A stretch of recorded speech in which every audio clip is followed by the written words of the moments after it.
Responsibility అనేది మీ పైన ఈ రోజున క్షేత్రస్థాయిలో ఉంటుంది. దయచేసి ఇతర పార్టీలతో మనం సమన్వయపరచుకోవాల్సిన బాధ్యత కూడా మీ పైనే ఉంటుంది. అది మీరు గుర్తు పెట్టుకోవాలి.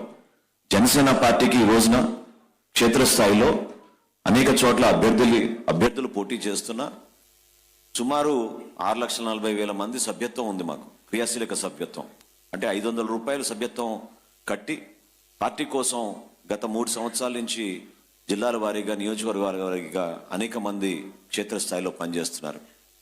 సో క్రియాశీలక సభ్యులతో పాటు మా జన సైనికులు, మా వీర మహిళలు, అదేవిధంగా ఎంతో మంది కష్టపడి పార్టీ కోసం పనిచేస్తున్న వ్యక్తుల్ని దయచేసి మీరు ఐడెంటిఫై చేసి మీ నియోజకవర్గాల్లో వాళ్ళతో కలిసి ఆత్మీయ సమావేశాలు ఏర్పాటు చేసుకుని మీరందరూ కూడా ఎలక్షన్ మోడ్లోకి వెళ్లాల్సిన బాధ్యత మీ పైన ఉంటుంది. కొన్ని సందర్భాల్లో స్మాల్ ఇష్యూస్ కూడా సెంట్రల్ ఆఫీస్కి స్కేలప్ చేస్తున్నారు. మీరు స్కేలప్ చేయాల్సిన అంశాలు ఏంటంటే, క్షేత్రస్థాయిలో మీరు కష్టపడి 4-5 రోజులు మీరు ప్రయత్నించిన తర్వాత ఆ సమస్య పరిష్కారం కాకపోతే అప్పుడు ఆ ఇష్యూస్ మీరు సెంట్రల్ ఆఫీస్కి స్కేలప్ చేస్తే తప్పకుండా ఇరు పార్టీలు కూడా దానికి రెస్పాండ్ అయ్యి మేము ఒక బాధ్యత తీసుకుని నియోజకవర్గాల వారీగా ఉన్న ఇన్ఛార్జీలతోటి మాట్లాడి మీకు సమస్య లేకుండా మీ ఎన్నికల్లో వాళ్ళు కూడా ప్రతి ఒక్కరు కూడా పాల్గొని సజావుగా జరిగే విధంగా ముందుకెళ్తాం. పవన్ కళ్యాణ్ గారు ఎంతో ఆలోచనతోటి మనం ఈ ఎలక్షన్లో మాత్రం తగ్గాల్సిన అవసరం వస్తే తగ్గుదాం, త్యాగం చేయాల్సిన అవసరం వస్తే ఖచ్చితంగా త్యాగం చేద్దాం. చేసేది మన ఆంధ్రప్రదేశ్ ప్రజల కోసం, మన భవిష్యత్తు కోసం, అంతేకాని రాజకీయ పదవుల కోసమో రేపటి రోజున మనం ఏదో జగన్మోహన్ రెడ్డి గారి లాగా లక్షల కోట్లు సంపాదిస్తామనే దానికోసం కాదు. కాబట్టి నా రిక్వెస్ట్ ఏంటంటే మిమ్మల్ని అందరినీ, there is no alternative to hard work. నేను ఇప్పుడే చంద్రబాబు నాయుడు గారితో మాట్లాడుతున్నప్పుడు అదే వి డిస్కస్డ్. ఎందుకంటే ఎంత సింపుల్ ఇష్యూని కూడా చాలా సందర్భాల్లో లోతుగా ఆలోచించి భవిష్యత్తు ఏమైపోతుందనే భయంతో తీసుకున్న నిర్ణయాలు ఇది. ఈ పొత్తు అనే విషయం దయచేసి మీరంతా ఈజీగా తీసుకోకుండా ప్రతి ఒక్కరు కూడా పరస్పరంగా గౌరవించుకుంటూ క్షేత్రస్థాయిలో మీరు పర్యటించి ఒక డిసిప్లిన్ విధానంలో మీరు ప్రతిరోజు కమ్యూనికేట్ చేసుకుంటూ ముందుకెళ్ళగలిగితేనే మనం దాని విలువేంటో మీకు అర్థమవుతుంది. కాబట్టి నరేంద్ర మోడీ గారి నాయకత్వం భారతదేశానికి, మన రాష్ట్రానికి ఎంతో అవసరం.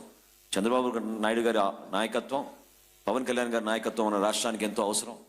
మీరందరూ కూడా మీ నియోజకవర్గాల్లో ఆ నాయకత్వాన్ని బలపరిచే విధంగా ఎక్కడ కూడా పొరపాటు జరగకుండా మన స్థాయిలో మనం కష్టపడితే తప్పకుండా ఆ మంచి ఏదో మన రాష్ట్ర ప్రజలకు అందించే విధంగా మనం ముందుకెళ్ళగలుగుతాం. మాట్లాడాల్సింది చాలా ఉంది. మీరు క్షేత్రస్థాయిలో పర్యటిస్తున్నప్పుడు మాత్రం జనసేన పార్టీలో ఉన్న ప్రతి ఒక్కరిని మీరు ఆహ్వానించండి. వాళ్ళతో కలిసి ముందుకెళ్ళేటట్టు మీరు ఒక ప్రయత్నం చేయండి. మీకు సమస్యల పరిష్కారం కోసం నిరంతరంగా కృషి చేసే నాయకులు, అటువంటి నాయకత్వం జిల్లా స్థాయిలో ఉంది. ఇబ్బంది కలిగితే మాత్రం తప్పకుండా మీరు రాష్ట్ర స్థాయిలో మీరు దాన్ని స్కేలప్ చేస్తే తప్పకుండా రెస్పాండ్ అవుతాం.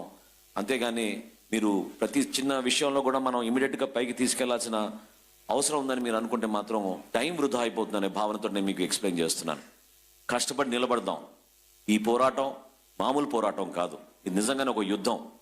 మన పైన చేస్తున్న మానసిక దాడి, వ్యక్తిగతంగా ప్రతిరోజు వీళ్ళు చేస్తున్న విమర్శలు, అదేవిధంగా భౌతికంగా కూడా దాడులు మొదలుపెట్టారు. కార్ల అద్దాలు పాల్గొట్టడం చాలా సహజంగా అయిపోయింది. మన తెనాలి నియోజకవర్గంలో కూడా అదే విధంగా చేశారు. నిన్న మాచర్లో చేశారు మా కార్యకర్తల్ని. ప్రతిరోజు ఏదో విధంగా మనం ఒక అలజడి సృష్టించి వయలెంట్ అట్మాస్ఫియర్ తీసుకురావాలని చేస్తున్న ప్రయత్నాన్ని మనందరం కలిసికట్టుగా ఉంటేనే ఆ బలం ఉంటుంది. అప్పుడు మనం దాన్ని ఎదుర్కోగలుగుతాం. మంచి నాయకత్వం ఉంది మనకి. చంద్రబాబు నాయుడు గారు మనకి ఇచ్చే ఆ స్ఫూర్తిని, పవన్ కళ్యాణ్ గారు చూపించిన ధైర్యాన్ని, నరేంద్ర మోడీ గారు చూపించిన దూరదృష్టిని మీరు ప్రజల్లోకి తీసుకెళ్లాల్సిన బాధ్యత మీ పైన ఉందని మనస్ఫూర్తిగా కోరుకుంటూ, ఈ వర్క్షాప్లో మనందరం కూడా తిరిగి వెళ్ళినప్పుడు మనం కొంతమందిని మనం ట్రాన్స్ఫార్మ్ చేసే విధంగా, కొంతమందిని మనం చేసే విధంగా మీరందరూ కూడా కృషి చేస్తారని మనస్ఫూర్తిగా కోరుకుంటూ, ఈ సమావేశానికి మమ్మల్ని ఆహ్వానించినందుకు ప్రత్యేకంగా పెద్దలు నారా చంద్రబాబు నాయుడు గారికి ప్రత్యేక ధన్యవాదాలు తెలుపుకుంటూ సెలవు తీసుకున్నాను.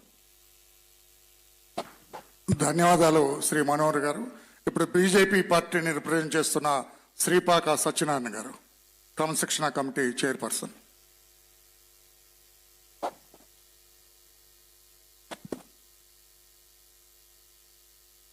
ఎన్డీఏ కూటమి నేతృత్వంలో తెలుగుదేశం ఆధ్వర్యంలో ఏర్పాటు చేసినటువంటి ఈ యొక్క వర్క్షాప్కి అధ్యక్షత వహించినటువంటి జాతీయ తెలుగుదేశం అధ్యక్షులు నారా చంద్రబాబు నాయుడు గారికి, రాష్ట్ర తెలుగుదేశం అధ్యక్షులు నాయుడు గారికి, జనసేన